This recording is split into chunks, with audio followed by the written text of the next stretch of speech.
Hey everyone, welcome back to CryptoCache. Thank you so much for joining me here. Hope you're having an awesome morning, afternoon, good evening, whatever the heck it is. I don't care where you're at. I appreciate you watching and hitting that like button before we get started. What we're looking for here is Bitcoin pullback. How much further is it going to come back? Now, CPI came in better than expected, which is funny. It's a good result, and the price of Bitcoin goes down. What the heck's up with that? Well, that's pretty common. A lot of times there's inverse pairings with traditional markets, but the easy way to understand it too is that we had a little bit of liquidation here that we noticed yesterday. It just got hit there at about 62K. It came up almost perfectly to 62K and pulled back very hard. Again, we saw a very similar scenario here before where the price comes up and just basically destroys any liquidation in this zone. Okay, so we had some liquidation there that got swept and the price pulled back, big surprise. Okay, so this is kind of standard stuff. I wouldn't say it worked out exactly as I expected because obviously I thought it would pull back first and then potentially retest that golden pocket. But again, joke's on me, right? It didn't work out the way we wanted to. Exactly why I said hold it off and taking a Bitcoin long or short. Instead, we shorted what? SUI, if I'm not mistaken. Let's take a quick look here. Yeah, SUI, good 25% there instead. And then, of course, took some more profits on Ethereum long. So again, we're hitting the market in both directions. You do got to be careful doing this, but our margins are tighter and our leverage is low. So you got to recognize these are not super risky plays. Even though pretty much every short that you take is risky, it's important to recognize that low leverage and potentially low position size, depending on who you are and your portfolio, is essentially king, right? You got to recognize lower the risk, the better the reward. I know it sounds weird, but the reward is more consistent versus, super high and super low dips. Like I like my portfolio to always grow. I don't like it to take significant hits. So whatever. If you want that for yourself, jump on over. CryptoCache.tech is a site link down below. We have a lot of new members. I do recommend, of course, making sure you read through our signals guide before you follow any of my trades. Also, make sure you enable alerts here in our coin calls section so you can be essentially notified for any and all altcoins. Like, for example, I mentioned, specific details on the SUI trade before we took them. Those are all benefits available to our Pioneer members if you're considering something along those lines. Okay, so let's take a look at Bitcoin last 7 days. We can recognize a few key factors here. Again, no surprise, 63,000, heavy liquidation. We've also got this more recent, what was it, somewhere in the range of 2 or 3 billion that just got swept upwards about 62K. While there's a lot more left remaining, that is par for the course to get that little sweep there. Now, if we do take a look at the bigger picture, we can recognize here that we got, what, 7? Look at this. Let's zoom in actually here. Each bar is worth 7 billion, so that's, what, 15 roughly if you round up. 20, yeah, there's $20 billion in liquidation at 63,000. It's quite a lot. And when we zoom in a little bit, we can see some late longs here at 57.5. So those are liquidation levels of 57.5. Those are lower leverage to medium leverage trades. Now, again, the reason why I know that is because the closer the leverage is to the price action, the higher the risk. And in turn, the higher potential that gets liquidated. So all the more reason why you don't use high leverage. Don't be another statistic. Again, the whales can see this pretty clear just as we can. And it's pretty obvious what they do with the market. Okay, so all that friendly advice aside, let's take a look at the daily time frame, work our way down. If we look at the moving averages, this hasn't changed, folks. We're still below all moving averages. In fact, we rejected perfectly off of this 50 and the 20-day SMA. You could even consider that to be a death cross if you want to really dive deep into the SMA, kind of patterns and different scenarios there. I don't kind of buy into that so much, but when you have a 20 and a 50 essentially connecting or intersecting, it creates more strength at that level, right? So again, we got a lot of resistance at the 61,700 is that kind of that round number. That is that 0.786 fib level for the moment. All that said, everything looks still the same, right? There's nothing bullish about Bitcoin yet. The daily time frame still doesn't look great. There's no other way around it. Most coins are going to look like this right now, though, so it's not like it's a super big surprise, all right? So just keep that in mind. This is nothing spectacular.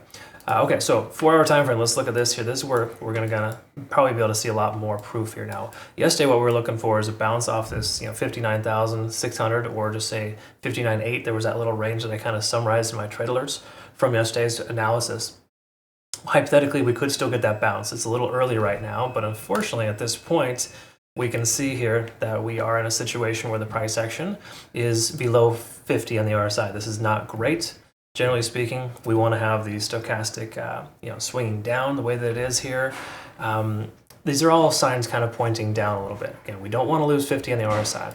That's the simple way to understand it. So me personally, when I see the price pulling back like this and considering a long position or a short position, I'm still on the fence for the moment. I'm not really convinced that this is worth taking a trade either up or down.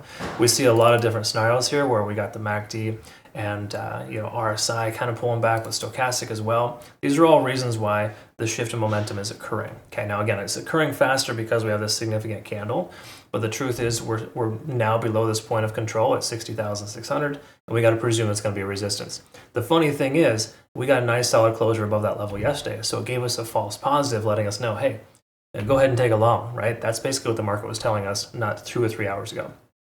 But this is how tricky the market is right now. It's actually complete garbage in a lot of ways trying to trade this market because of how manipulative it is, right? Like almost everything on the smaller time frames is saying go ahead and go long. Hadn't you secured profits, you'd be in the red right now. So that's exactly why I promote taking profits when you can. Adjust your stop loss higher as you get into profit, and ensure you walk away on the green. I don't care if you get wicked out and you walk away with $5. It could have been 500. It's way better than losing your entire trade because you got too greedy and the price pulled back, right? There's just nothing worse than that. And I've been there before too, so I'm speaking from experience here. I just haven't done that in quite a while, and over the last 20 years, I've developed a pretty good risk management. Again, it works well for me, maybe not for everyone, but I do definitely recommend developing something along the lines of what feels good for you to win or lose. Like me, I don't like losing a lot, but I like losing less, essentially. Okay. Anyways, conversation for another day as per usual. Let's take a look here. Lagging span's getting closer to being free from the price action on the downside. We are close to breaking below the cloud here, and then we can also see as well the conversion line and the baseline have intersected. So these are all hourly reasons to consider closing your position if you have a long open, and to maybe consider opening a short. Now, we don't just short with no regard. What we'd want to look for is the price to come down here and then potentially reject off of the lower lead on the cloud, about 59.5, and continue lower. So I'm speculating if we see a closure at 59,500 or lower here today on the daily, there's a solid chance we see the price pull back. You do also got to recognize we got a fair value gap here as well. It just formed between 60,800 and 59.5. So there is a potential for the price just to rake back up here as if it never happened. That is the market we're in, folks, right now. If you don't like that, unfortunately, I'm sorry. Crypto is probably just not going to be good for you. That's okay. It's not like for everyone, right?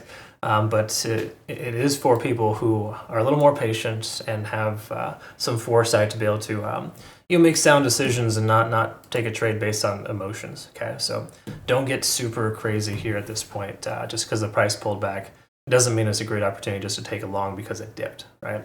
So again, friendly advice, I would just wait this one out. Me personally, I'm waiting for a closure below 59.5 to consider a short.